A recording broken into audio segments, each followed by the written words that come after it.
Hey guys, this is Echo Cyrus, and you're checking out some tech tips for Sonic Academy.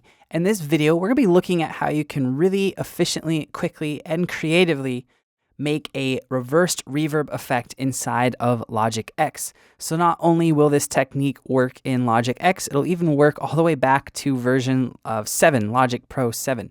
So what we're going to do is, first we're just going to talk about what the heck this whole reverse reverb idea is before we can see how you can do it more efficiently.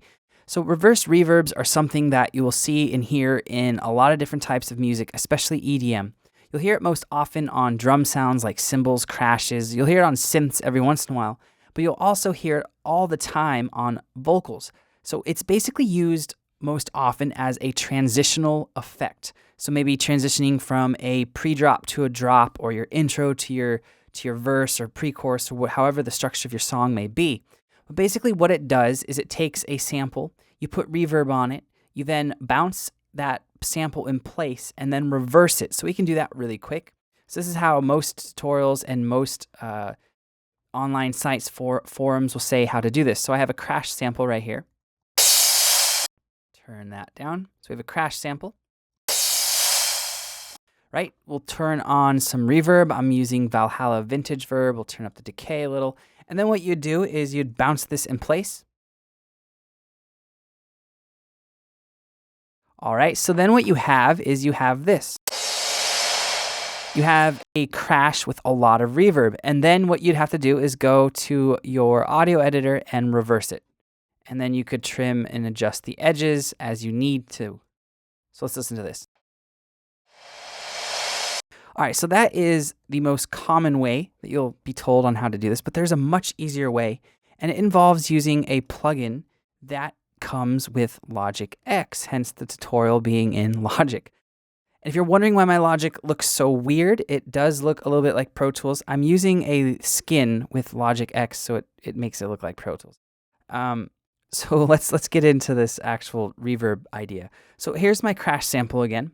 And what we're going to do is pull up an instance of Space Designer. Space Designer is the convolution reverb plugin that comes with Logic, and it's a really cool plugin. So let's actually listen to this little demo that I have here.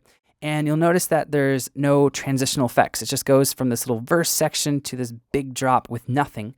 We're trying to make a little reversed hi-hat to kind of get into that feeling or start the process of creating a transition. So let's listen really quick.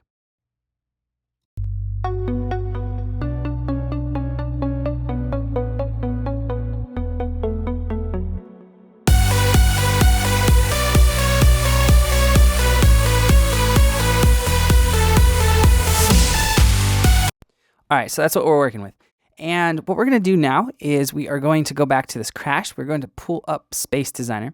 Now, Space Designer has this awesome reverse control, and that's basically the thrust of this whole tutorial. So what you need to do is turn down the dry, turn up the reverb or the wet all the way to max or 100 or 0 decibels, and then hit reverse. So now we have a reversed reverb without having to bounce, without having to trim edges.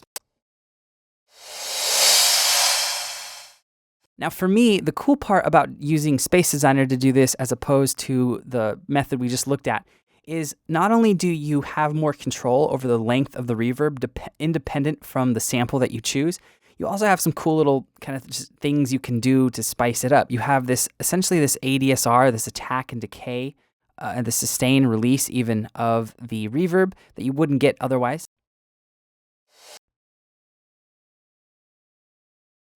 Right, so you have that control.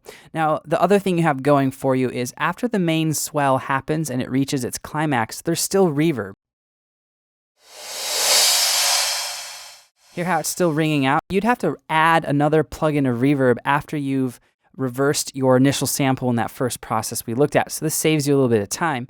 And then also you have an EQ inside of Space Designer, so you can take out some of the bass frequencies if there's too much, boost the highs, or do whatever you need to do to get it to fit in your mix. You don't have to bounce in place, you don't have to load up multiple plugins, it's all right here.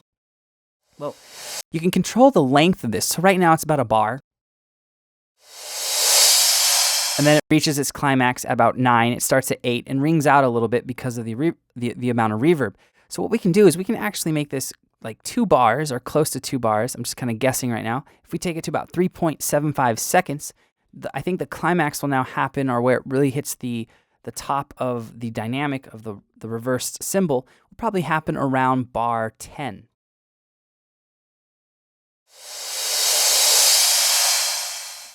Right? So it's that easy. I didn't have to trim or mess with audio, which can create artifacts. I'm just doing it all with the reverb. You also, of course, have all of the presets at your disposal. So this is just, we've just been messing around with the default preset inside of Space Designer. You can mess around with all of these different spaces. You can get some really cool effects with these warped effects and moving spaces. It's really fun to kind of play around with. So let's listen to this in context of this little demo right here.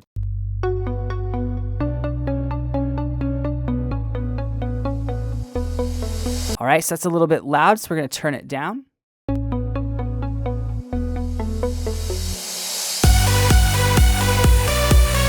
All right, so if I started to blend this with some other transitional effects or elements like these 3 tracks right here, it'd start to sound cooler.